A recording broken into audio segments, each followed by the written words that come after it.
Make a video on this story. विज्ञान संग्रहालय की सैर। शनिवार की सुबह थी। सूरज की हल्की किरणें खिड़की से भीतर आ रही थीं। नील अपनी किताबों को समेट रहा था। तभी उसकी बहन रिया दौड़ती हुई आई। नील, पापा ने कहा है, आज हम विज्ञान संग्रहालय की सैर करने जा रहे हैं। यह सुनते ही नील की आंखों में चमक आ गई। विज्ञान उसका प्रिय विषय था। उसने जल्दी से नाश्ता किया और अपने छोटे से बैग में नोटबुक और पेन रख लिया।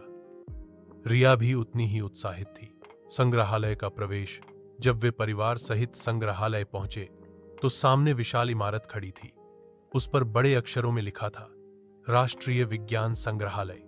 प्रवेश द्वार पर रंग बिरंगे बैनर लगे थे। विज्ञान है जीवन की कुंजी। भीतर कदम रखते ही बच्चों को ऐसा लगा मानो किसी नई दुनिया में आ गए हों। चारों तरफ मॉडल, चित्र और मशीनें रखी थीं। दीवारों पर अंतरिक्ष, समुद्र, जीव जंतु और तकनीकी आविष्कारों के सुंदर पोस्टर लगे थे। पहला अनुभाग, प्रागैतिहासिक आविष्कार। गाइड अंकल सबसे पहले उन्हें मानव सभ्यता और प्रारंभिक आविष्कार वाले अनुभाग में ले गए। वहां आग जलाने की आदिम तकनीक, पहिए की खोज और प्राचीन औजारों के मॉडल रखे थे। गाइड ने समझाया, बच्चों, अगर इंसान ने आग और पहिए का आविष्कार न किया होता तो आज की सारी तरक्की असंभव थी। नील ने ध्यान से नोटबुक में लिखा, आग और पहिया मानव प्रगति की नींव। दूसरा अनुभाग, भौतिक विज्ञान और प्रयोग। इसके बाद वे बिजली और चुंबकत्व के सेक्शन में पहुंचे। वहां एक मशीन लगी थी जिसमें हैंडल घुमाने पर बल्ब जल उठता था। रिया ने हैंडल घुमाया तो तुरंत रोशनी फैल गई। वह खुशी से चिल्लाई, देखो, मैंने बिजली पैदा कर दी। गाइड मुस्कुराते हुए बोले, बिल्कुल सही। यही सिद्धांत पावर प्लांट्स में बड़े स्तर पर काम करता है। वहां एक जगह ऑप्टिकल इल्यूजन यानी दृष्टिभ्रम दिखाने वाले उपकरण भी लगे थे। एक दर्पण में खुद को 3-4 रूपों में देखकर बच्चे जोर जोर से हंसने लगे। तीसरा अनुभाग, अंतरिक्ष और खगोल विज्ञान। फिर वे सब अंतरिक्ष अनुभाग में पहुंचे। वहां रॉकेट, उपग्रह और अंतरिक्ष यानों के मॉडल रखे थे। एक बड़ी स्क्रीन पर पृथ्वी और सौरमंडल का आयामी दृश्य घूम रहा था। नील की आंखें चमक उठीं। उसने गाइड से पूछा, क्या इंसान सचमुच मंगल ग्रह पर जा पाएगा? गाइड ने कहा, वैज्ञानिक दिन रात मेहनत कर रहे हैं। आने वाले वर्षों में यह सपना हकीकत भी बन सकता है। रिया ने स्पेस सूट का मॉडल देखा और उसमें खड़े होकर तस्वीर खिंचवाई। उसे लगा जैसे वह सच में अंतरिक्ष यात्री हो। चौथा अनुभाग, जीव विज्ञान और प्रकृति।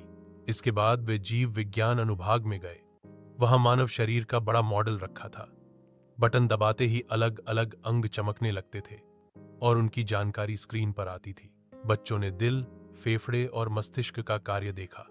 रिया ने उत्साहित होकर कहा, वाह, हमारे शरीर के अंदर इतनी जटिल मशीनें छिपी हैं। वहां एक इको डोम था जिसमें पौधे, तितलियां और छोटे छोटे कीट दिखाए गए थे। बच्चों को बताया गया कि पर्यावरण का संरक्षण क्यों जरूरी है। पांचवां अनुभाग, रोबोटिक्स और आधुनिक तकनीक। अब वे रोबोटिक्स सेक्शन में पहुंचे। वहां खड़े रोबोट बच्चों का स्वागत कर रहे थे।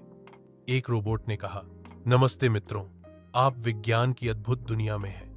रिया हंस पड़ी और बोली, ये तो बिल्कुल इंसानों की तरह बात करता है। फिर बच्चों ने देखा कि कैसे रोबोट नाचते हैं, गेंद उठाते हैं और सवालों के जवाब देते हैं। नील ने नोट किया, भविष्य की दुनिया में रोबोट हमारे सहायक होंगे।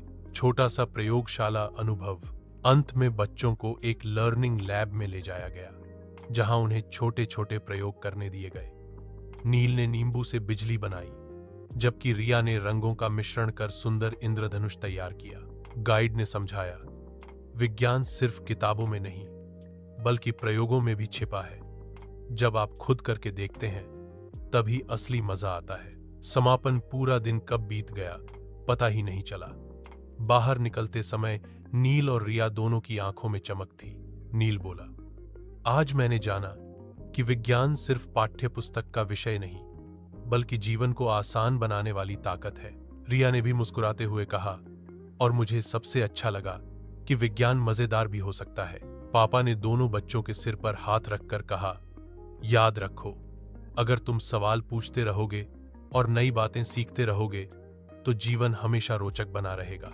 बच्चे खुशी खुशी घर लौटे।